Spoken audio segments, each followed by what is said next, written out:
تیرے لیے، بتا تو کیا تو نے میرے لیے، بتا تو کہ تو نے کیا کیا میرے لیے۔ اور مسلمانوں، قرآن کریم دیکھیے ہمیں کیسے جھنجھوڑتا ہے، ہمیں اللہ کی طرف کیسے بلانے کی دعوت دیتا ہے، ہمیں خواب غفلت سے جاگنے اور معرفت الہی کے لیے سفر شروع کرنے کی قرآن کیسی ترغیب دلاتا ہے۔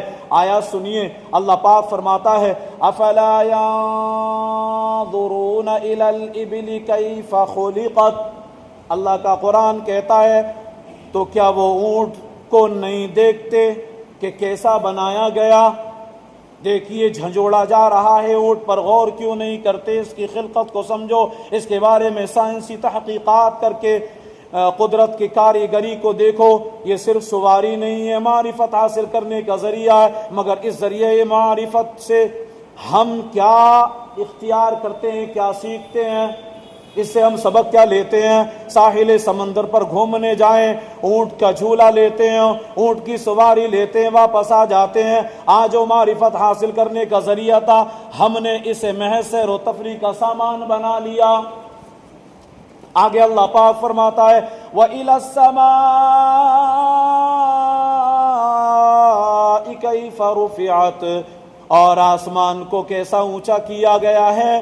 آسمان ذریعہ معرفت ہے، مگر ہم آسمان کو دیکھتے ہیں تصویریں بنانے کے لیے، اور دھنک یعنی بارش کے بعد ریبون بعد بنتی جو ہے، جو بارش کے بعد میں بنتی ہے، اس کو کیمرے سے جو ہے اس کی فوٹو نکالنے اور اس کی تصویریں بنانے کے لیے ہم کیمرہ نکالتے ہیں۔ شام کے وقت سورج غروب ہونے کا منظر کیمرے میں قید تو کیا جاتا ہے، مگر اس پر غور نہیں کیا جاتا۔ اللہ فرماتا ہے وَإِلَى الْجِبَالِ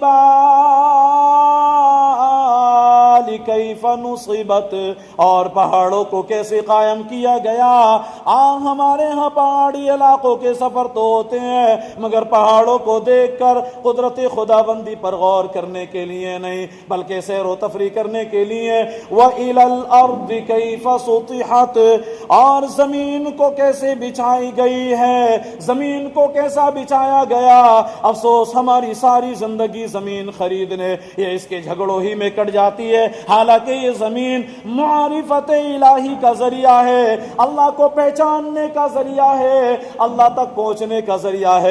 اس پر بھی غور کیا جا سکتا ہے، لیکن نہیں کیا جاتا۔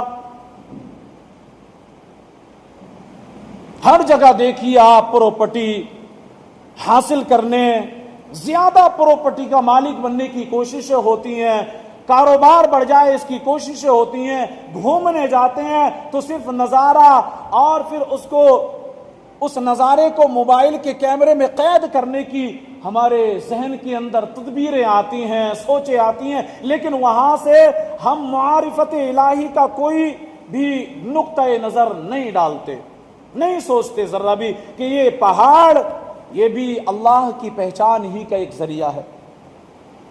اللہ نے آگے فرمایا اولم یتفکروا فی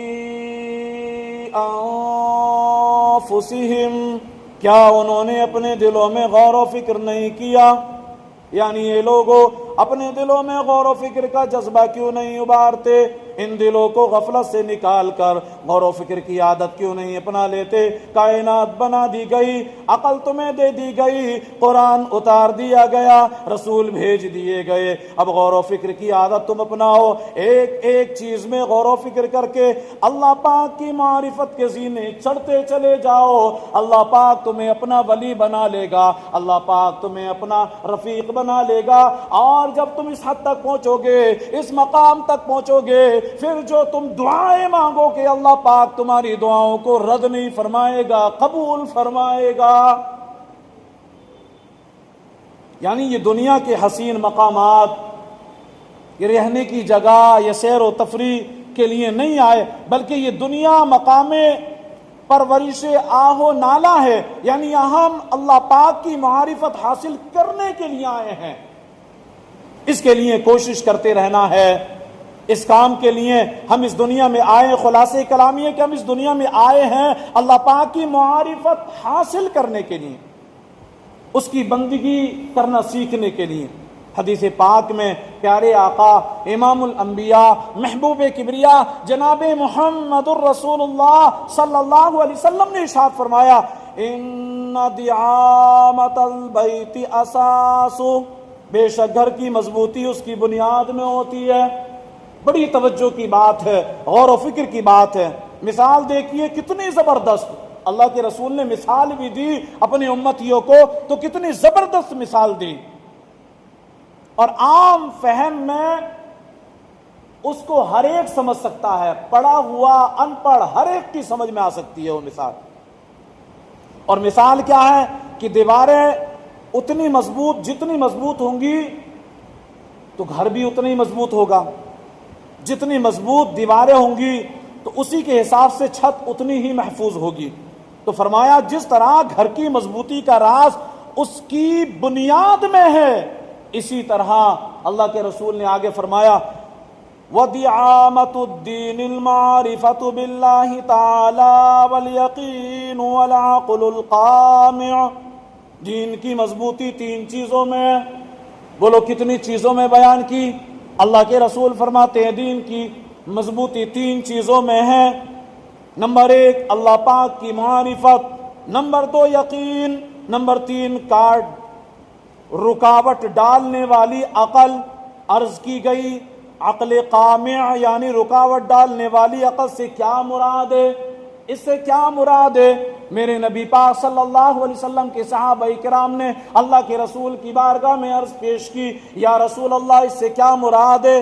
تو سنو میرے نبی پاک صلی اللہ علیہ وسلم نے ارشاد فرمایا الکف عن معاصی اللہ والحرص علی طاعت اللہ عز وجل، یعنی وہ عقل جو گناہوں سے روکے